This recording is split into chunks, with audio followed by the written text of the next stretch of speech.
जय जय श्री राधे, जय जय श्री कृष्णा। श्री ब्रज धाम की जय, कुंजों निकुंजों की जय। राजति नव निकुंज नव जोरी, श्री सरसदेव जी का ये पद है। श्री सरसदेव जी युगल सरकार के दर्शन करते हुए कहते हैं कि नवल निकुंज में नवल जोरी श्री जुगल किशोर विराज रहे हैं। श्री श्याम सुंदर के अंग प्रत्यंग रस से भरे प्रतीत हो रहे हैं एवं नवल किशोरी श्री श्यामा जो की अंग कांति विद्युत वर्ण है। श्री श्याम सुंदर की बदन माधुरी मूर्तिमान प्रेम स्वरूप है एवं नवल नागरी श्री कुंवरी किशोरी जू सुख की सागर हैं। श्री सरसदेव जी कह रही हैं कि नवल निकुंज में श्री जुगल किशोर की नई नई लीलाओं को देख मेरी आंखें सुख का अनुभव कर रही हैं। तो ये सखी रूप में संत आते हैं जो कि उस लीला में प्रवेश पा जाते हैं और उस रस का आनंद लेते हैं, फिर अपने भजनों के माध्यम से हम सबको सुख देते हैं। आइए सुंदर पद का हम श्रवण करें।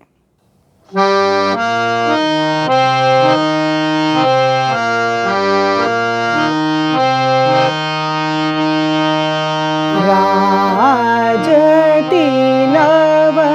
निकुंज नव जोरी, राजति नव निकुंज नव जोरी, सुंदर श्याम रसीले अंग अंग नवल कुंवर तन गोरी, राजति नव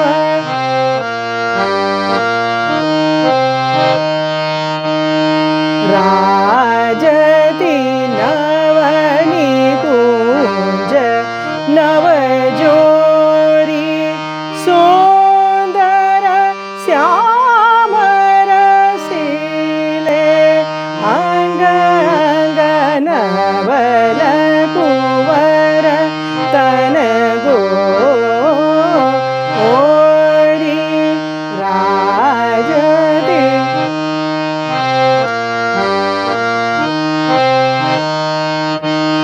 वदन माधुरी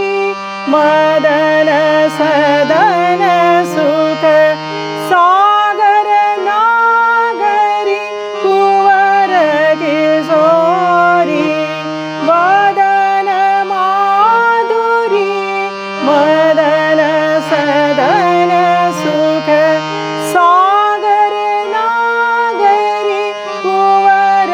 किशोरी, सरस देवन नन सचु पावत, सरस देव नन सचु पावत, कौतुक निपट नयो ओरी, कौतुक निपटन योरी, राजति नव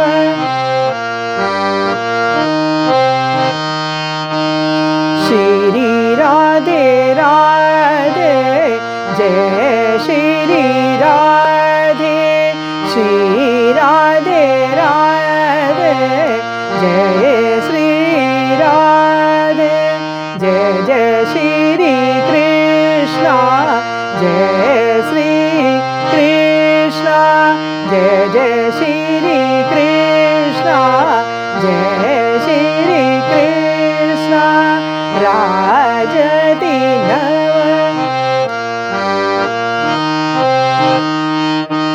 राजति नव निकुंज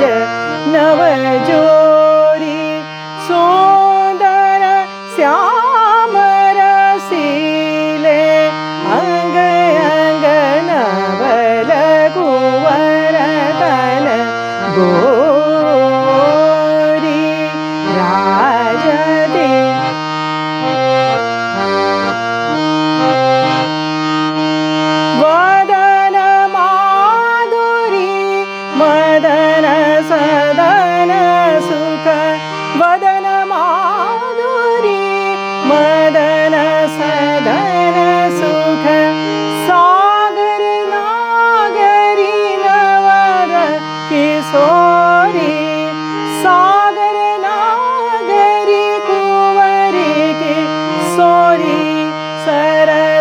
देव नयन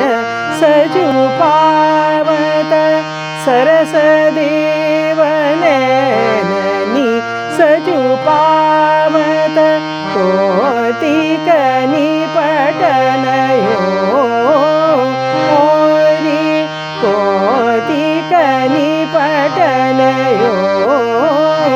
ओरी राजति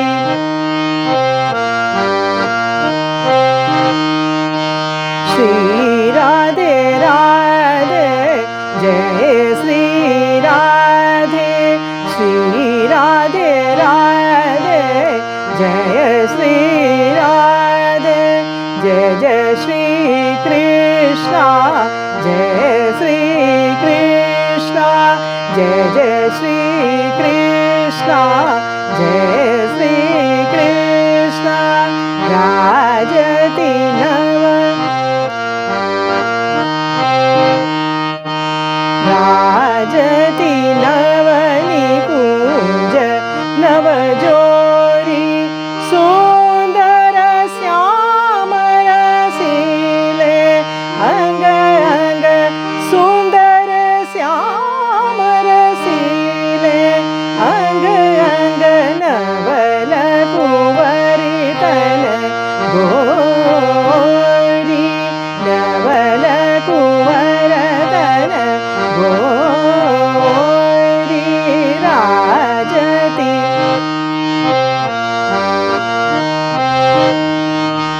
राजति नवनिकुञ्ज नवजोरी कुञ्ज नवजोरी कुञ्ज नवजोरी